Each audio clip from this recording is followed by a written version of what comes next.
बहुत बहुत धन्यवाद बा जौन हमार वीडियो रवा सब देखत नहीं जा। बहुत बहुत धन्यवाद बा।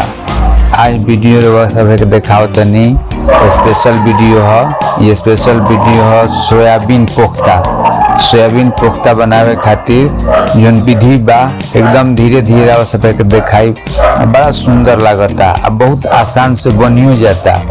देखिए एकरा के पहले पानी में फुलाई, ओकरा बाद निकाल के फ्राई करी, फिर मसाला भूंजी, मसाला बढ़िया से भूंजा जाए चाहे। मेन खेला मसाले पर बा, सब खेला मसाले पर बा। बढ़िया से भूंज दी, ओकरा बाद हमें रसा डाली, माने पानी डाल तो अपने रसा हो जाई।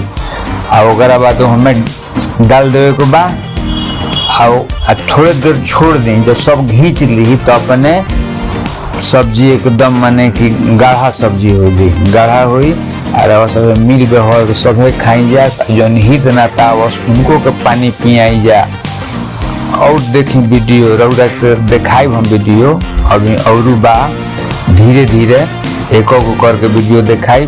बहुत बहुत बधाई बा, बहुत बहुत बधाई बा। रक्षाबंधन बनू, रक्षाबंधन में इहे खाई जा आ देखी जा। सबे बाह बाह करत घरे जाई और देखी वीडियो। यह वीडियो खातिर सब के हम प्रयास करत रही।